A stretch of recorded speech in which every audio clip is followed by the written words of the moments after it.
Bonjour François, Bonjour Méline. tu fais des formations dans le domaine des utilités et donc j'aimerais savoir quelles sont tes connaissances et expériences dans ce domaine. Je suis ingénieur du Conservatoire des Arts et Métiers.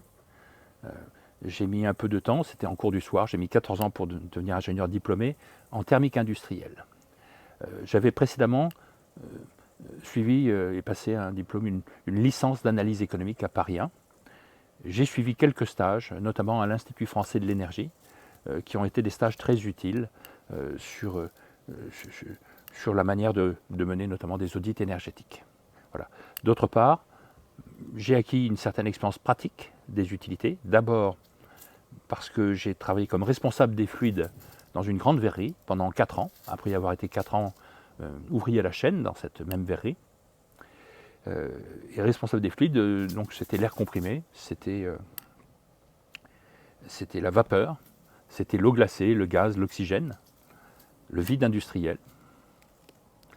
Et le savoir-faire que j'ai acquis dans cette verrerie m'a permis d'être recruté à travers un de mes profs du CNAM d'ailleurs, dans un bureau d'études qui faisait des campagnes de mesure. Voilà.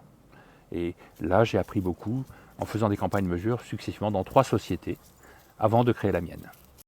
Tu parles plusieurs langues étrangères, il me semble, puisque nous allons créer des versions en langues étrangères de ton cursus de formation. Quelle langue parles-tu et dans quelles circonstances les as-tu apprises?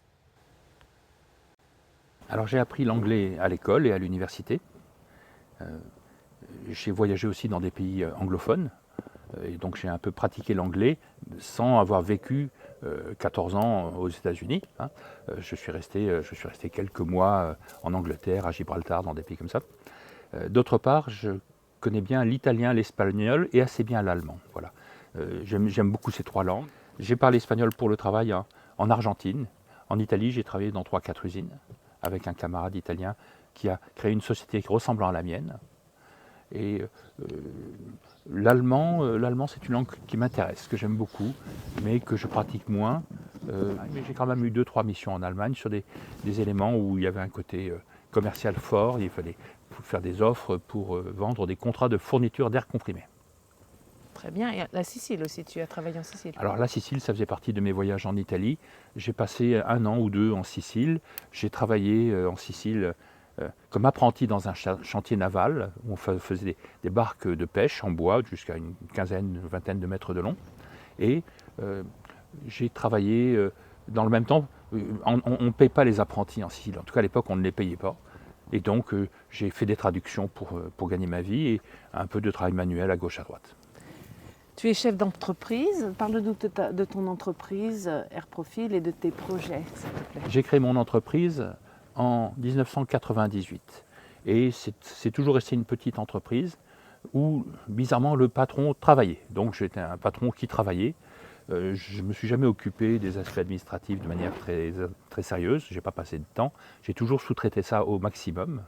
Mon entreprise est spécialisée dans les campagnes de mesure sur les débits d'air comprimé. Par exemple, on a été la première société à acheter des débitmètres à ultrasons externes, non intrusifs, qui mesurent donc depuis l'extérieur du tuyau des débits de gaz sous pression.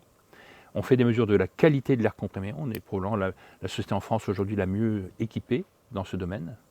Et nous faisons des prestations très simples comme les campagnes de détection de fuites d'air comprimé, fuites d'azote. Voilà, ce sont les principales activités que nous avons avec la formation. Et tes projets? Mes projets, c'est justement la formation.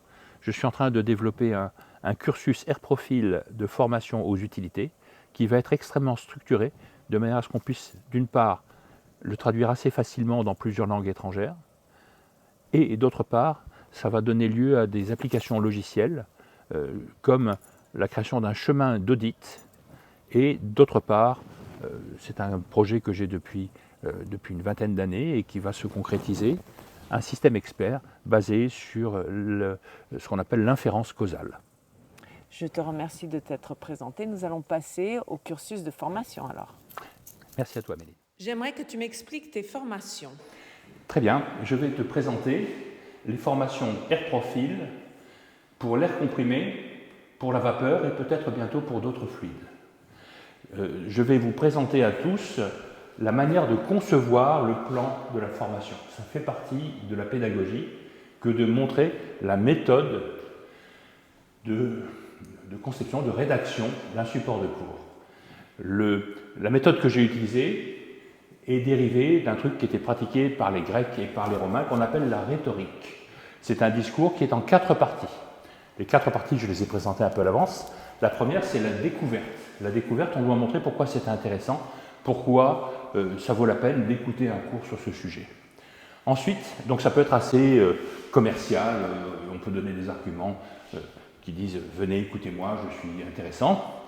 L'enseignement 2 et 3, la partie A et la partie B de l'enseignement, c'est un ton complètement différent. On va venir sur des éléments extrêmement factuels, des faits qui sont vérifiables. En général, on présente les faits principaux dans l'enseignement A, et dans l'enseignement B, on peut rentrer dans les détails, où on peut éventuellement répondre par avance à des objections. La fin, c'est l'épilogue. L'épilogue, dans notre cas, puisqu'il s'agit d'une formation, consistera à vous montrer, à vous expliciter complètement, autant que possible, et dans un dialogue avec les stagiaires bien sûr, ce qu'on attend de vous, ce que vous devez faire en fait, pour mettre en pratique la formation.